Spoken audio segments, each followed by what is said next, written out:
ఈ రోజు చర్చలో ఆర్థిక రంగం పరిస్థితులపై రాష్ట్ర ప్రభుత్వం పవర్ పాయింట్ ప్రెజెంటేషన్ ఇవ్వనుంది. ప్రతిపక్ష బీఆర్ఎస్ కూడా అధికార పక్షానికి ధీటుగా ఎదుర్కొనేందుకు సన్నద్ధమవుతుంది.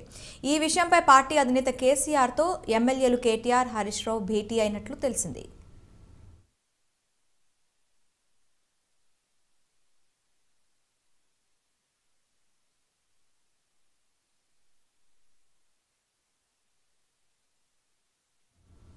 తెలంగాణ అసెంబ్లీ సమావేశాలు ప్రారంభమయ్యాయి. లైవ్ లో వీక్షిద్దాం. House that Shri Akbaruddin Owaisi MLA has been recognized as a floor leader of All India Majlisi Ittihadul Muslimin AIMIM legislative party in the Telangana Legislative Assembly as per the communication received by me from the General Secretary AIMIM party.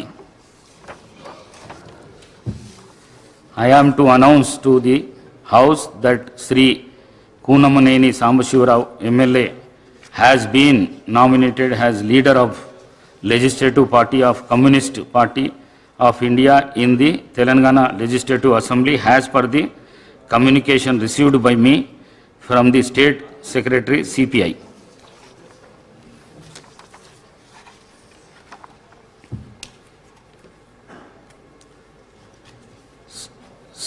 సంతాప ప్రతిపాదనలు. మెదక్ జిల్లాలోని పూర్వ రామాయణపేట శాసనసభ నియోజకవర్గం మాజీ శాసనసభ్యులు శ్రీ రామన్న గారి శ్రీనివాసరెడ్డి గారి మృతి పట్ల ఈ సభ తీవ్ర సంతాపాన్ని వ్యక్తం చేస్తూ శోకార్దులైన వారి కుటుంబ సభ్యులకు తన ప్రగాఢ సానుభూతి తెలియజేస్తున్నది. శ్రీ రామన్న గారి శ్రీనివాసరెడ్డి గారు 1985 నుండి 1989 వరకు పూర్వ రామాయణపేట శాసనసభ నియోజకవర్గం నుండి ఉమ్మడి ఆంధ్రప్రదేశ్ శాసనసభకు ప్రాతినిధ్యం వహించారు. వీరు 1971 చేకుంట ఉప సర్పంచ్గా తన రాజకీయ జీవితాన్ని ప్రారంభించారు. రెడ్డిపల్లి ప్రాథమిక వ్యవసాయ సహకార సంఘానికి చైర్మన్గా ఏకగ్రీవంగా ఎన్నికయ్యారు. వీరు తమ నియోజకవర్గ అభివృద్ధికి ఎనలేని కృషి చేశారు. వీరు 2023 సెప్టెంబర్ 21వ తేదీన మరణించారు. వీరి వయస్సు 75 సంవత్సరాలు.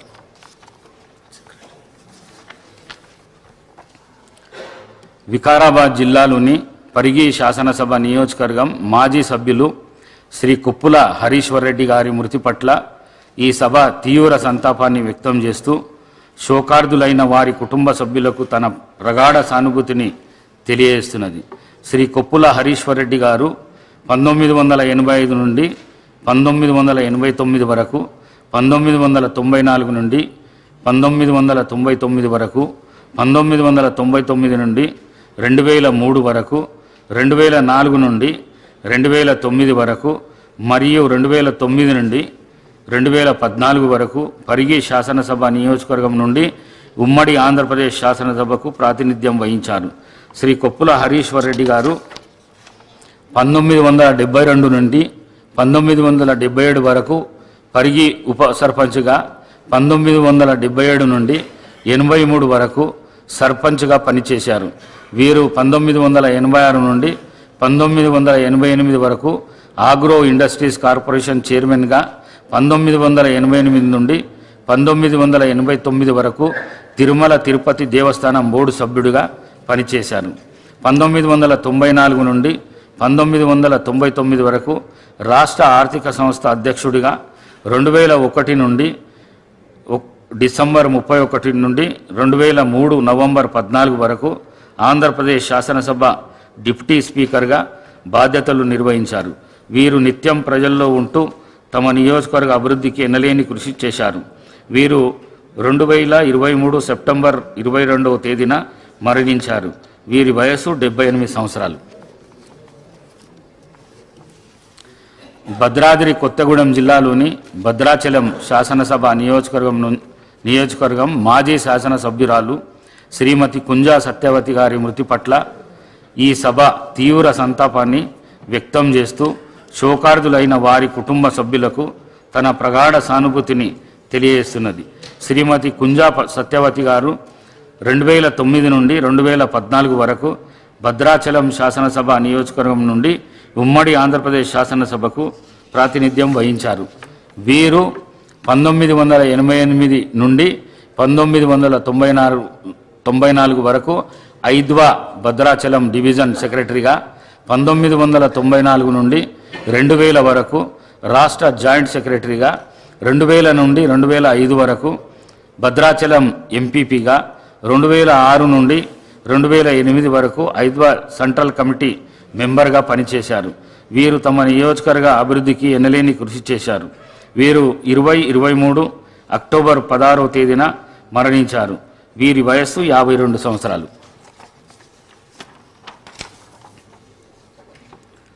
శ్రీయుతులు రామన్న గారి శ్రీనివాసరెడ్డి, శ్రీ కొప్పుల హరీశ్వర్ రెడ్డి మరియు శ్రీమతి కుంజా సత్యవతి గారుల ఆత్మకు శాంతి చేకూరేందుకు 2 నిమిషాలు పాటు మౌనం పాటిద్దాం.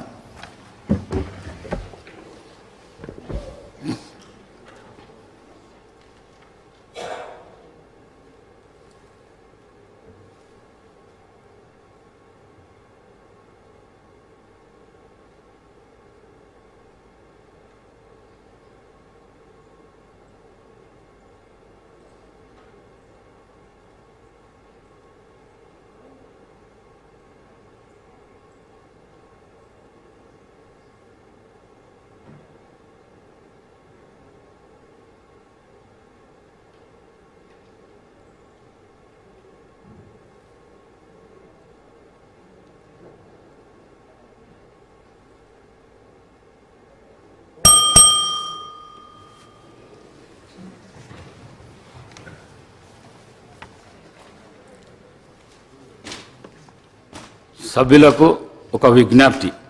సాధారణ ఎన్నికల తర్వాత ఏర్పడిన ఈ 3వ శాసనసభ గతంలో అనేక పర్యాయాలు ఎన్నుకోబడి విశేష అనుభవం గడించిన వారితో పాటు 57 మంది కొత్తగా శాసనసభకు ఎన్నుకోబడిన వారు కూడా ఉన్నారు. అలా ఈ శాసనసభ పాత కొత్త కలయిక. ఒక సభ్యుడు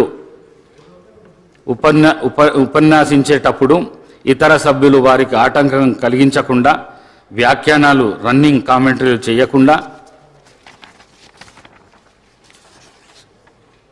సావధానంగా ఆలకిస్తే ఒక అర్థవంతమైన చర్చ జరిగే ప్రజలకు ఒక మంచి సందేశాన్ని ఇచ్చిన వారం అవుతాము. అంతేకాకుండా అనుభవజ్ఞులైన సభ్యులు ప్రసంగాలు కొత్తగా ఎన్నిక కాబడిన సభ్యులు పరిణితికి ఉపయోగపడే విధంగా ఉంటాయి. దయచేసి ఈ సూచనలు సభ్యులందరూ గమనించి సభకు సభాపతికి సహకరించి ఈ సభ హుందాతనాన్ని గౌరవాన్ని సంరక్షించవలసిందిగా కోరుతున్నాను. Short discussions on Telangana state finances white paper. Deputy CM Shri Bhatti Vikramarka గారు ఓపెనింగ్ రిమార్క్స్.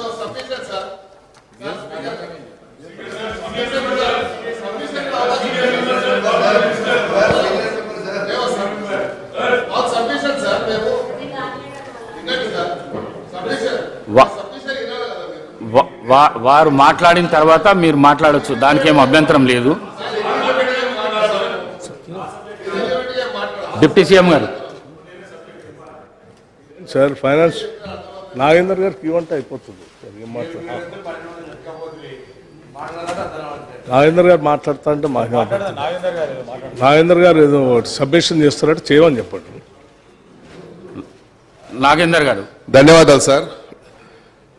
డిప్యూటీ సీఎం గారు కూడా మీ తరఫున ధన్యవాదాలు తెలియజేసుకుంటూ, సార్ ఇప్పుడు మీరు చెప్పారు చర్చలన్నీ కూడా అర్థవంతంగా జరగాలని, ఒక నిర్మాణాత్మకమైనటువంటి సజెషన్స్ రావాలని కోరడం జరిగింది. అయితే ఎప్పుడైతే ట్రెజరీ బెంచ్ నుంచి ప్రొవకేషన్స్ వస్తాయో అప్పుడే ఇక్కడ నుంచి రియాక్ట్ అవుతారు. ట్రెజరీ బెంచ్ నుంచి వారు మాట్లాడేటప్పుడు దయచేసి, ఎందుకంటే ఈ సభ ద్వారా ప్రజలకు ఒక మంచి సంకేతాలు పంపించాలని, అందుకే మాకున్నటువంటి ప్రతిపక్షంలో ఉన్నటువంటి నాయకులందరూ కూడా ఏవైతే మీరు ఇచ్చినటువంటి వాగ్దానాలు అవి పూర్తి చేయడానికి మీరు ఏదైతే చెప్పాలనుకుంటారో మీరు చెప్పండి. మీరు చెప్పిన తర్వాత మా నుంచి మాట్లాడిన తర్వాత క్లారిఫికేషన్స్ అనేది చాలా ఇంపార్టెంట్ సార్. క్లారిఫికేషన్స్ ఎప్పుడు అడుగుతాము? సరైనటువంటి సమాధానం రానప్పుడే క్లారిఫికేషన్స్ అడుగుతాం. కానీ క్లారిఫికేషన్స్ అవకాశం ఇవ్వనందుకు చాలా తప్పుడు సంకేతాలు పోయాయి. నేనేమంటున్నా అంటే ముఖ్యమంత్రి గారే చెప్పారు మొన్న, మీరు ఒక నిర్మాణాత్మక సజెషన్స్ ఇవ్వండి, కన్స్ట్రక్టివ్ సజెషన్స్ ఇవ్వండి, డెఫినెట్గా వెల్కమ్ చేస్తామన్నారు. అవి ఇచ్చేటప్పుడు మాకు అవకాశం ఇస్తే మేము చెప్తాము. ఒక మంచి సాంప్రదాయాన్ని నెలకొల్పడానికి ఈ సభ వేదిక కావాలని నేను తమరి ద్వారా కోరుతాను.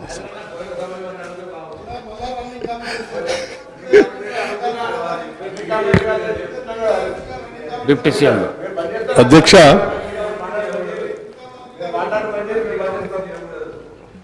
ఎన్నో కలలు, ఎన్నో ఆశలు, ఎన్నో ఆకాంక్షలతో ప్రత్యేక రాష్ట్రం కావాలని,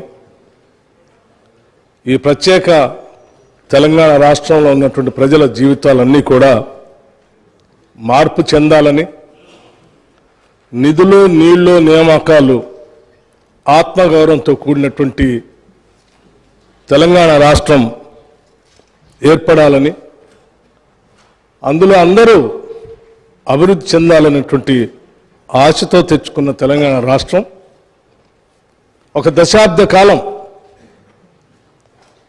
పాలన చేసినటువంటి గత ప్రభుత్వం తెచ్చుకున్నటువంటి ఈ తెలంగాణ రాష్ట్ర వనరుల్ని, ఆర్థిక వనరుల్ని, సహజ వనరుల్ని, మానవ వనరుల్ని అన్నింటినీ కూడా అనుకున్న లక్ష్యాల దిశలో నడిపించకపోవడం కన్న కలలన్నీ కూడా కళ్ళలుగానే మిగిలిపోయాయి. ఈరోజు ఆర్థిక పరిస్థితిని ఒకసారి చూస్తే చివరికి రోజువారీ ఖర్చులకు కూడా వేస్ అండ్ మీన్స్ ద్వారానో ఓడి ద్వారానో డబ్బులు తెచ్చుకొని పాలన చేసుకోవాల్సినటువంటి దుస్థితిలో ఈరోజు ఈ రాష్ట్ర పరిస్థితి ఉంది. ఇటువంటి దుస్థితి రావటం నిజంగా తెలంగాణ ప్రజల యొక్క ఆవేదనని, బాధని దురదృష్టంగా నేను భావిస్తా ఉన్నాను.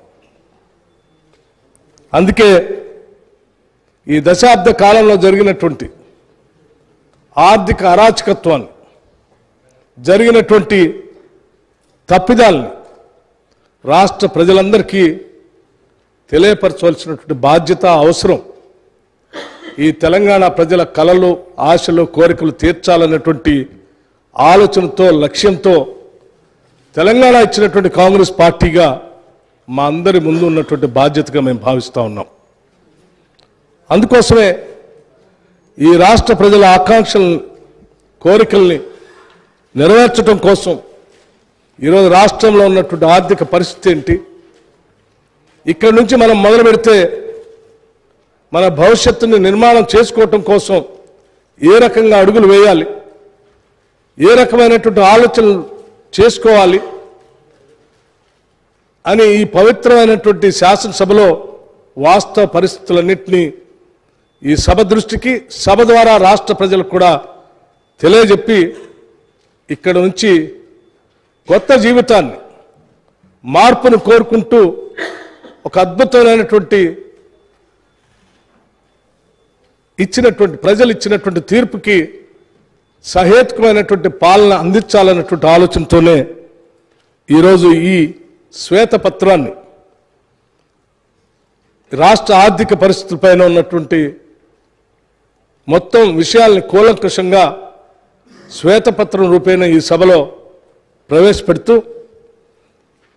మీ ద్వారా గౌరవ శాసనసభ్యులందరినీ, ముఖ్యంగా ప్రతిపక్షాలకు సంబంధించినటువంటి శాసనసభ్యులను కానీ, ఈ సభలో రాష్ట్ర ప్రజల ఆకాంక్షలు నెరవేర్చాలనేటువంటి ఆలోచన కలిగిన ప్రతి సభ్యుడికి తెచ్చుకున్న తెలంగాణ రాష్ట్రం ఈ భారతదేశంలోని అద్భుతమైనటువంటి పురోగతి సాధించడం కోసం మనందరం ప్రయత్నం చేయాలనే ఆలోచన కలిగిన ప్రతి సభ్యుడికి మీ ద్వారా నేను విజ్ఞప్తి చేస్తా ఉన్నాను. మేము ఈ సభలో ప్రవేశపెట్టేటువంటి, ఇచ్చేటువంటి ఈ వైట్ పేపర్ని, శ్వేతపత్రాన్ని సంపూర్ణంగా అవగాహన చేసుకొని, అర్థం చేసుకొని, భవిష్యత్తు కోసం, ఈ రాష్ట్ర ప్రజల అందరి అభివృద్ధి కోసం సహేతుకమైనటువంటి సలహాలు సూచనలు కూడా ఇస్తారని నేను ఆశిస్తూ ఈ short discussion white paper and finances పైన చర్చ మొదలు పెట్టవలసిందిగా మీ ద్వారా విజ్ఞప్తి చేస్తా ఉన్నాను. Thank you. Now, short discussions. Sri T. Harish Rao garu. ఇది ఇచ్చి 2 నిమిషాలు కూడా కాదు కదా అధ్యక్ష.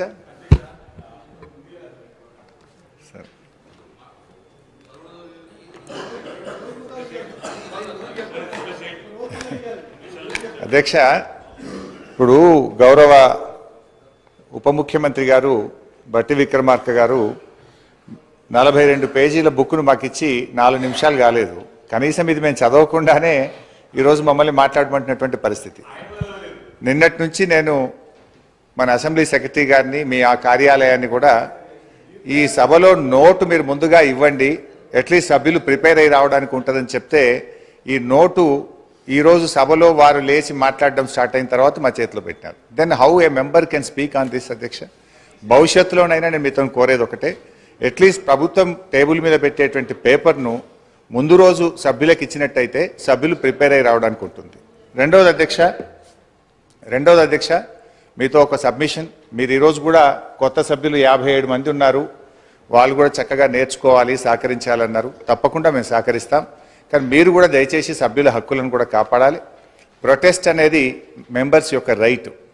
ప్రభుత్వం ఇచ్చిన సమాధానంతో సభ్యులు సంతృప్తి పడినప్పుడు ప్రొటెస్ట్ చెప్పే హక్కు సభ్యులకు తప్పకుండా ఉంటుంది. చాలా ఏళ్ళుగా మీరు సభలో ఉన్నారు, మేము ఉన్నాం. ఎప్పుడైనా సభ్యులకు ప్రొటెస్ట్ మీద తప్పకుండా అవకాశం ఇస్తారు అధ్యక్ష. కానీ మొన్న మీరు దురదృష్టవశాత్తు ఇవ్వలేకపోయినారు. భవిష్యత్తులోనైనా సభ్యుల హక్కులు కాపాడాలని, సభను మరింత హుందాగా నడపాలని, దానికి మా పూర్తి సహకారం అందిస్తామని కూడా మీ ద్వారా తెలియజేస్తున్నాం. అధ్యక్ష, ఇకపోతే సబ్జెక్టులోకి పోతే ఈరోజు మాట్లాడతారా? నాకు అధ్యక్ష, గౌరవ సీనియర్ శాసనసభ్యులు హరీష్ రావు గారు డిస్కషన్కి సంబంధించిన అంశం విషయంలో ఇప్పుడే ఈ వైట్ పేపర్ పైన ఈరోజు మరి డిస్కషన్ స్టార్ట్ చేసి వెంటనే ఈ పేపర్స్ లే చేయడం జరిగిందని చెప్పారు అధ్యక్ష. వారికి కూడా తెలుసు, వారికి కూడా చాలా అనుభవం ఉంది. గతంలో కూడా అన్ని సందర్భాల్లో, ఒక్క సందర్భం తప్ప అన్ని సందర్భాల్లో కూడా ప్రతి షార్ట్ డిస్కషన్ పైన డిస్కషన్ మొదలవుతూనే పేపర్స్ లే చేయటం జరిగింది అధ్యక్ష. అనేక సందర్భాల్లో మేము అటు ఉండి కూడా మరి పెద్దలు హరీష్ రావు గారు చెప్పినట్టు మేము కూడా అదేవిధంగా ప్రస్తావన తీసుకొచ్చాం. కానీ మార్పు తీసుకొచ్చే ప్రయత్నంలోనే ఉన్నాం. మేము మార్పు తీసుకొచ్చే ప్రయత్నంలో ఉన్నాము. డెఫినెట్లీ వారు చెప్పిన ఒక పాజిటివ్ అంశాన్ని కూడా మరి మీరు అనుమతిస్తే వచ్చే బడ్జెట్ సమావేశాన్ని నుంచి తప్పకుండా తీసుకెళ్లే ప్రయత్నం చేస్తాం అధ్యక్ష. వారు కూడా చెప్పినట్టు ఈరోజు నేను చెప్తా ఉన్నాం అధ్యక్ష, we are open for any discussion అధ్యక్ష. కానీ పాజిటివ్ క్రిటిసిజం, కన్స్ట్రక్టివ్ క్రిటిసిజం చేస్తే వీఆర్ ఓపెన్. కానీ ఇన్స్టిగేట్ చేసే ఓ కార్యాచరణ తీసుకుంటే మాకు కూడా మా గౌరవ సభ్యులు కూడా ఇన్స్టిగేట్ అవ్వడానికి అవకాశం ఉంటుంది కనుక నేను గౌరవ సభ్యులను కోరుతా ఉన్నాను. వారు చెప్పింది డెఫినెట్లీ మేము గతసారి కూడా గత శాసనసభలో కూడా అడిగాం, మనం డిసెంట్ చెప్పడానికి అవకాశం ఉండాలి, వాయిస్ ఉండాలని. తప్పకుండా వారు చెప్పిన ఒక సూచికను మీరు అనుమతిస్తే మేము పరిగణలోకి తీసుకోవటం జరుగుతుంది, మనవి చేస్తున్నాం అధ్యక్ష.